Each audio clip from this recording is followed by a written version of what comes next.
Today, I have the great honor of introducing our guest speaker, Mr. Richard Sparks. Mr. Sparks received his undergraduate degree in healthcare management from ASU in 1976 and then his MBA 2 years later.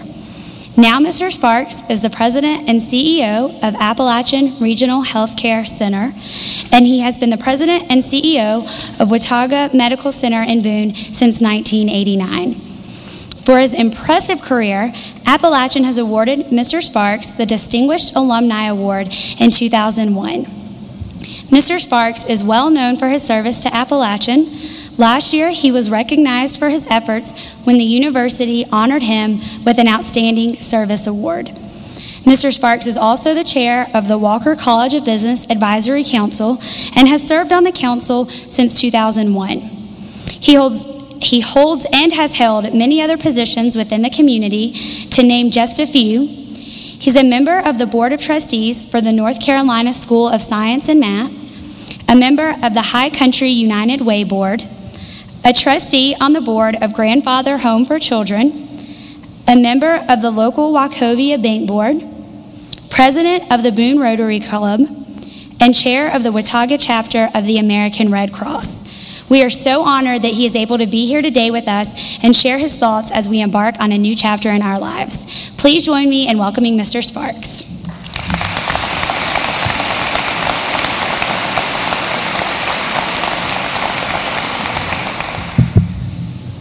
Thank you and good afternoon.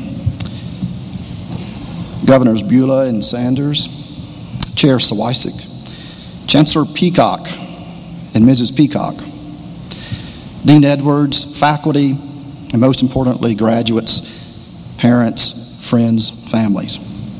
This is indeed a special day for the graduates, but also for me. And I certainly am grateful and thank Dr. Edwards for inviting me to be the commencement speaker. It is unusual for one to return to the college from which they graduated and have the opportunity to present a commencement address. I realize that I am the only remaining person delaying your receiving your degree. And believe me, this is not my first commencement. And I know that the most pleasant words from any graduation speaker are these: now in conclusion. I will be brief. But let me take just a few moments to share with you some of my personal observations in two vital areas.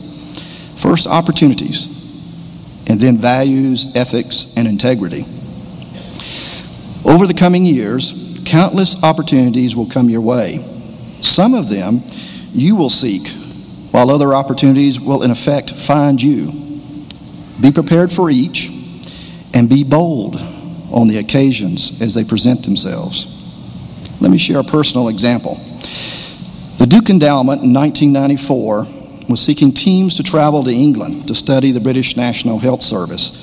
The purpose was to gain a better understanding of the British approach to health care delivery. At the time, the Clinton administration was proposing a redesign of our own U.S. healthcare system. I really wanted to go. But this was a highly competitive program, and I needed to identify the best team from our community and to justify our being invited. I wrote a paper explaining why a group from Boone should be chosen, and fortunately we were selected. As a result of the experience, my whole understanding and perception of healthcare was changed. The British concept is more about supporting individuals to be healthier and improving the quality of their lives, rather than merely performing procedures to generate revenue.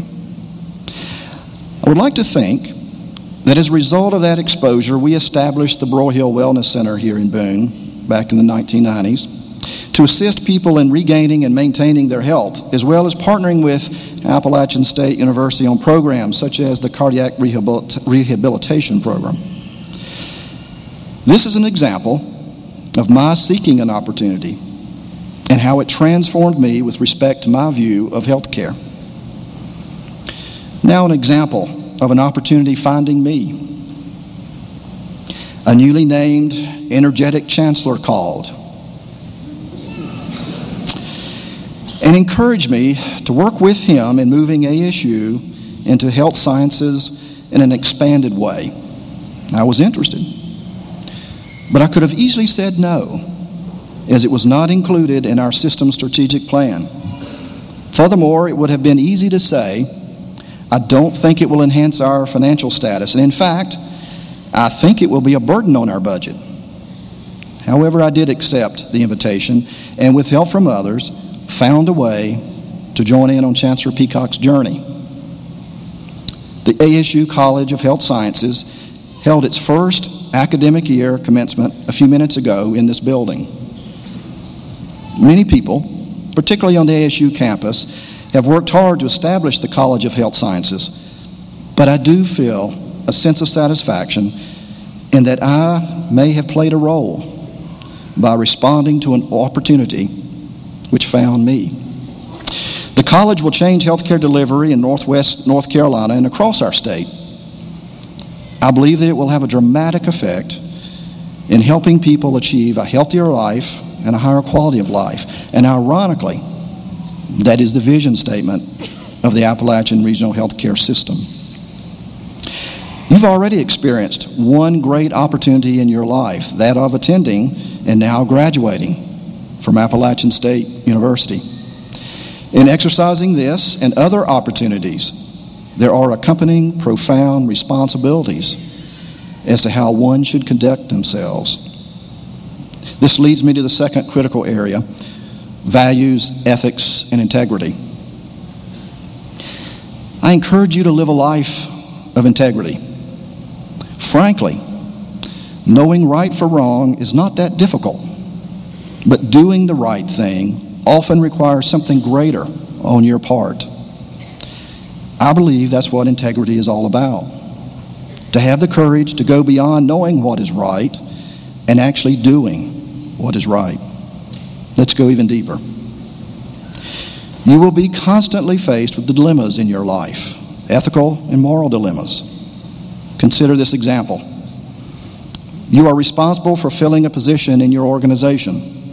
You have a close friend who's qualified and has applied for the job, but there is another applicant who is more qualified. So the dilemma. Both individuals are qualified. Can you allow your friendship with someone you know more fully to influence your choice as who to hire?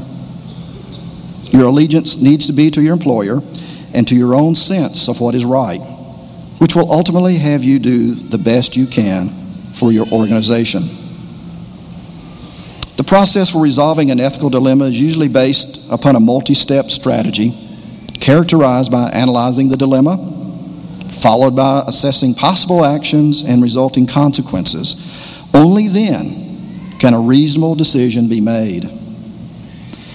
Let me encourage you to draw upon your experiences gathered while here at ASU as you developed your skills in making such decisions. You've listened to your professors, mentors, and peers. You've participated in discussions. You've learned many of life's lessons. You've experienced other cultures. You have learned how to ask the questions that have multiple correct answers and the path to follow in finding the best answers to your questions. You are prepared to go with your instincts as a result of these experiences. Use courage to reach the right answers. Remember that courage comes from the French word cœur, or heart. Stand by your heart. I love the song from a few years ago sung by Leanne Womack that said, "If you have a chance to sit it out or dance, I hope you will dance." I hope today you'll give a big hug to your parents, particularly your mother, thanking them for bringing you to this great point in your life. I hope one day you will visit Arlington National Cemetery and pause for a moment to thank those who served our country, and particularly those who made the ultimate sacrifice, giving us the opportunity to live in a free society and to make choices such as pursuing a higher education, choosing a major, and finding a dream. I hope you always remember Appalachian. I hope the wind is always at your back. I hope you will listen to wisdom from those older and with more experience than you. And I hope you never shy away from the challenge of tall mountains, and that you do not choose the path of least resistance. And I hope you choose to make a difference in the right way. Someone once told me that it is not the dates on a gravestone that are important. It is the dash between those numbers. What did you do with the time between those dates? Pericles, the influential Greek statesman, orator, and general, said, "What you leave behind is not engraved in stone monuments, but what is woven in the lives of others." Listen carefully. Now, in conclusion, the story is told that Dr. William Plemons, one of our illustrious ASU leaders from the 1960s, and yes, the person for whom the student union is named, once gathered some friends on Howard's Knob. He pointed down to the ASU campus and said, "See, I was a part of that, and part of me is there. I hope one day you will gather with your friends on a high spot, wherever you have chosen to live, and that you will point and say, 'See, I was a part of that, and part of me is there.'"